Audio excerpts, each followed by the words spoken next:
Hello students, today we will be learning about the part 4 of chemical thermodynamics, in which we will be dealing with redox reactions and redox potential.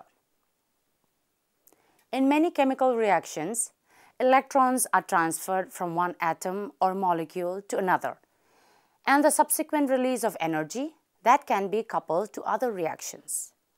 These reactions involve the loss of electrons by one atom or molecule, which is called oxidation, and the gain of electrons by another atom or molecule, which is called reduction. The flow of electrons in oxidation-reduction reaction is responsible directly or indirectly for all work done by living organisms. Such reactions in which one molecule is reduced and another is oxidized often are referred to as redox reactions. In non-photosynthetic organisms, the sources of electrons are reduced compounds, such as the food that we take in. In photosynthetic organisms, the initial electron donor is a chemical species excited by the absorption of light. The path of electron flow in metabolism is complex. Electrons move from various metabolic intermediates to specialized electron carriers in enzyme-catalyzed reactions. The carriers in turn donate electrons to acceptors with higher electron affinities with the release of energy. In this lecture, we will discuss the general types of metabolic reactions in which electrons are transferred. We will also learn about how energy changes are measured in such reactions in terms of electromotive force and the relationship of this EMF in volts as reduction potential with free energy change, which is in joules. Cells contain a variety of molecular energy transducers which convert the energy of electron flow into useful work.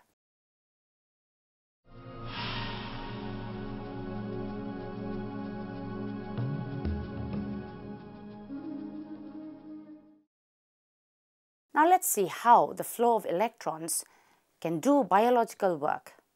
Every time we use a motor, an electric light or heater, or a spark to ignite fuel in a car engine, we use the flow of electrons to accomplish work.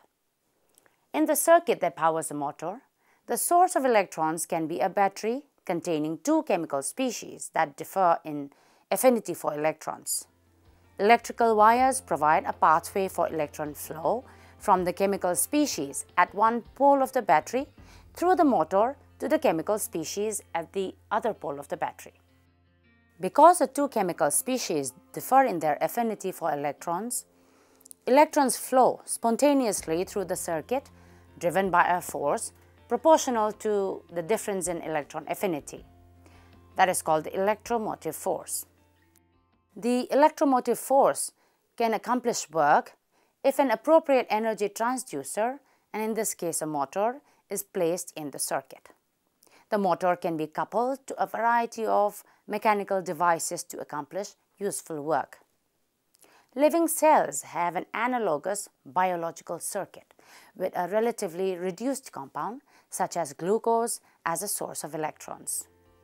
As glucose is enzymatically oxidized, the released electrons flow spontaneously through a series of electron carrier intermediates to another chemical species, such as oxygen. The electron flow is exergonic because oxygen has a higher affinity for electrons than do the electron carrier intermediates. The resulting electromotive force provides energy to a variety of molecular energy transducers like enzymes and other proteins that do biological work. In the mitochondrion, for example, Membrane-bound enzymes couple electron flow to the production of a transmembrane pH difference, accomplishing osmotic and electrical work. The proton gradient thus formed has potential energy, sometimes called the proton motive force by analogy with the electromotive force. Another enzyme, which is the ATP synthase in the inner mitochondrial membrane, uses the proton motive force to do chemical work. That is, synthesis of ATP from ADP and inorganic phosphate as protons flow spontaneously across the membrane. Similarly, membrane-localized enzymes in E. coli convert electromotive force to proton motive force, which is then used to power flagellar motion. The principles of electrochemistry that govern energy changes in the macroscopic circuit with a motor and battery apply with equal validity to the molecular processes accompanying electron flow in living cells.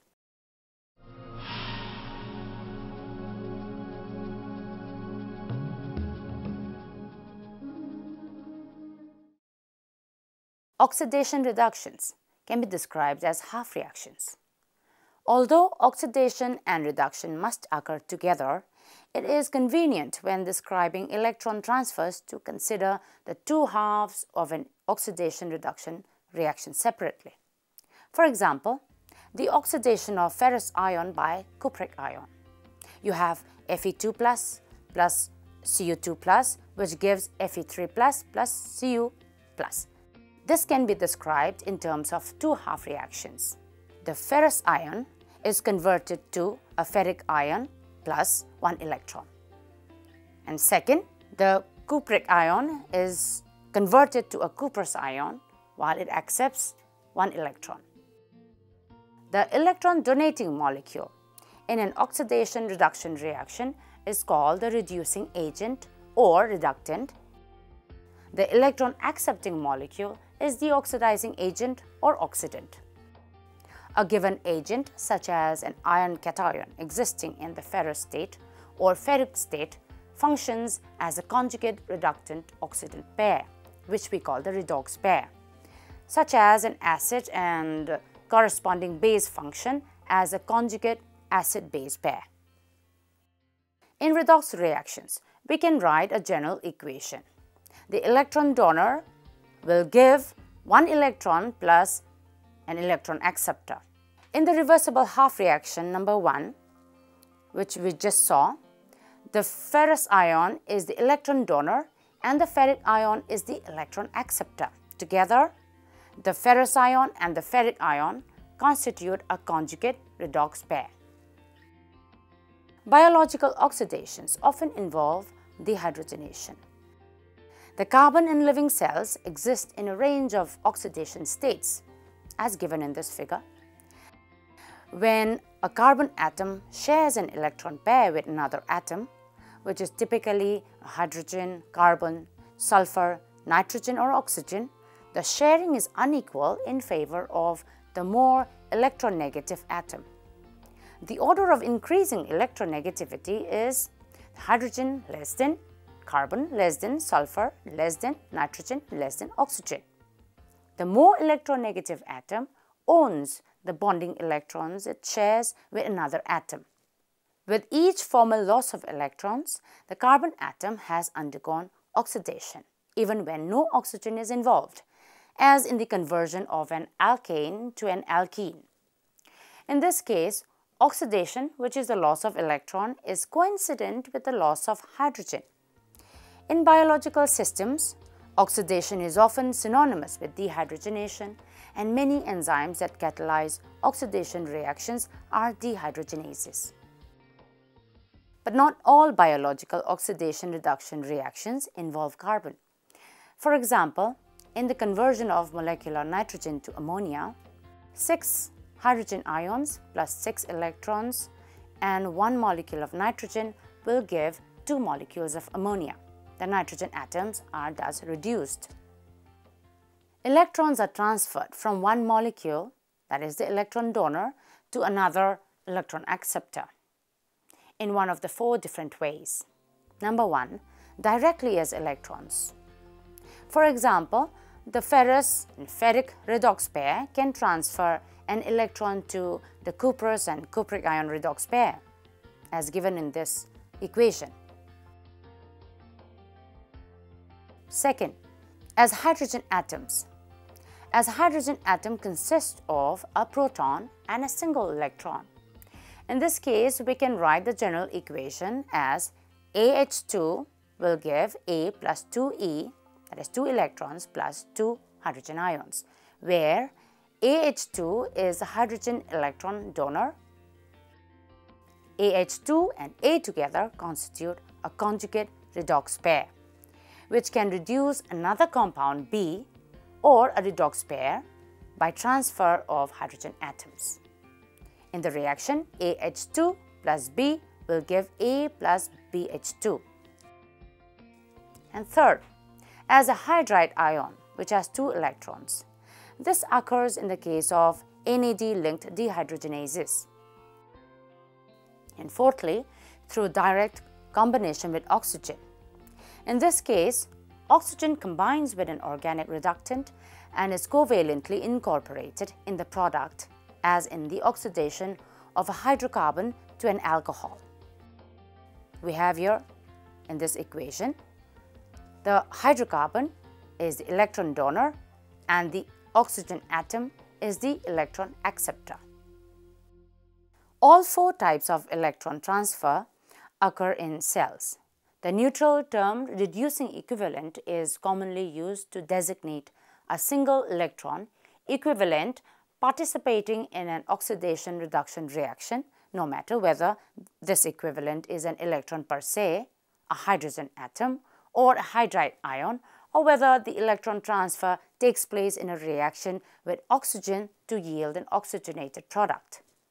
Because biological fuel molecules are usually enzymatically dehydrogenated to lose 2 reducing equivalents at a time, and because each oxygen atom can accept 2 reducing equivalents, biochemists, by convention, regard the unit of biological oxidations as 2 reducing equivalents passing from substrate to oxygen.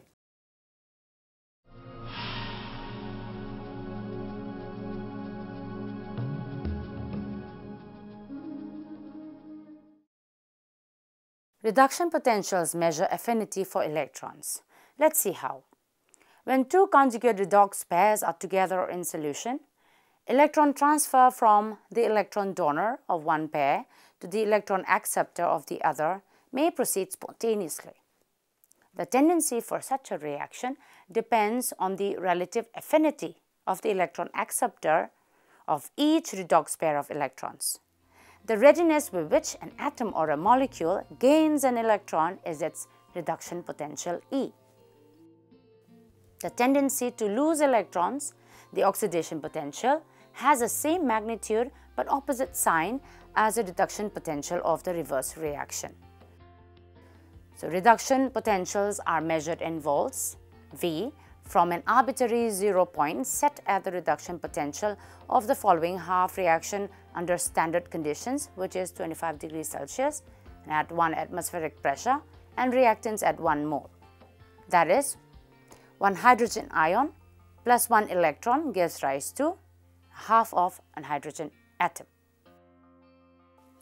The value for E for a molecule or an atom under standard conditions is its standard reduction potential, which is denoted by E prime naught and can be determined in an experiment such as that described in this illustration. Electrons flow from the test electrode to the reference electrode or vice versa. The ultimate reference half cell is the hydrogen electrode, as shown here at pH 0. The electromotive force, the EMF, of this electrode is designated 0.00 volts. At pH 7 in the test cell, E prime naught for the hydrogen electrode is minus 0.414 volt. The direction of electron flow depends on the relative electron pressure or potential of the 2 cells. A salt bridge containing a saturated potassium chloride solution provides a path for counter-ion movement between the test cell and the reference cell. From the observed EMF and the known EMF of the reference cell, the experimenter can find the EMF of the test cell containing the redox pair. The cell that gains electrons has by convention the more positive reduction potential. A molecule or an ion with a positive E' note has a higher affinity for electrons than the hydrogen ion does under standard conditions. Like the values of standard free energy change, which is denoted by delta G' note, the standard reduction potentials may differ somewhat from those found under the conditions in a cell because the concentration of reactants in a cell are not 1 mole. In a redox reaction, electrons move spontaneously towards atoms or molecules having a more positive reduction potentials. In this type of reaction, the change in the electron potential, delta E, is a sum of the reduction and the oxidation potentials of the two half reactions. The delta E for a redox reaction is related to the change in free energy, delta G, by the following expression, which is delta G equals to minus NF delta E, where N is the number of electrons transferred. So, a redox reaction with a positive delta E value will have a negative delta G and thus will tend to proceed spontaneously from left to right. The principles of oxidation reduction energetics we just described apply to the many metabolic reactions that involve electron transfers. For example, in many organisms, the oxidation of glucose supplies energy for the production of ATP. Cellular oxidation of glucose to carbon dioxide requires specialized electron carriers. The complete oxidation of glucose, which is 1 glucose molecule plus 6 molecules of oxygen, it gives 6 molecules of carbon dioxide and 6 molecules of water, has a standard free energy change of minus 2840 kilojoules per mole. This is a much larger release of free energy than is required for ATP synthesis, which is about 50 to 60 kilojoules per mole. Cells convert glucose to carbon dioxide not in a single high energy releasing reaction, but in a series of controlled reactions, some of which are oxidations. The free energy released in these oxidation steps is almost of the same amount as that required for ATP synthesis from ADP with some energy to spare. Electrons removed in these oxidation steps are transferred to coenzymes specialized for carrying electrons such as NAD+, which is nicotinamide adenine dinucleotide, and FAD, which is flavin adenine dinucleotide. These are then reduced to NADH and FADH2. The reduced form of these coenzymes can transfer protons and electrons to other molecules, thereby reducing them. For example, succinate is converted to fumarate in the mitochondria as part of the citric acid cycle. Succinate loses 2 electrons and 2 protons. Now these are transferred to FAD, reducing it to FADH2. Now let's see some examples of coenzymes and proteins serving as universal electron carriers. A multitude of enzymes catalyze cellular oxidations, and these enzymes channel electrons from their hundreds of different substrates into just a few types of universal electron carriers. The reduction of these carriers in catabolic processes results in the conservation of free energy released by substrate oxidation. NAD+, NADP+, FMN, and FAD are water-soluble coenzymes that undergo reversible oxidation and reduction in many of the electron transfer reactions of metabolism. Lipid-soluble quinones such as ubiquinone and plastoquinone act as electron carriers and proton donors in the non-aqueous environment of membranes. Iron-sulfur proteins and cytochromes, which have tightly bound prosthetic groups that undergo reversible oxidation and reduction, also serve as electron carriers in many oxidation-reduction reactions. Some of these proteins are water-soluble, but others are peripheral or integral membrane proteins.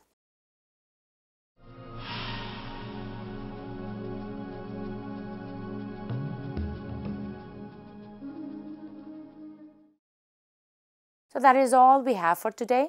Let us conclude with some key points we have covered so far. Number 1. Electron transfer in oxidation-reduction reaction is an important feature in cellular metabolism since it is responsible for all work done by living organisms.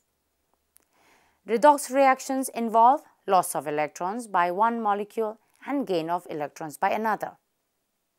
Secondly, biological oxidation-reduction reactions can be described in terms of two half reactions, each with a characteristic standard reduction potential E. Thirdly, reduction potentials measure affinity for electrons and can be used to calculate free energy change of a reaction. Reactions with positive delta E have negative delta G and thus tend to proceed spontaneously. And lastly, biological redox reactions are often coupled by electron-carrying coenzymes like NAD+ and FAD.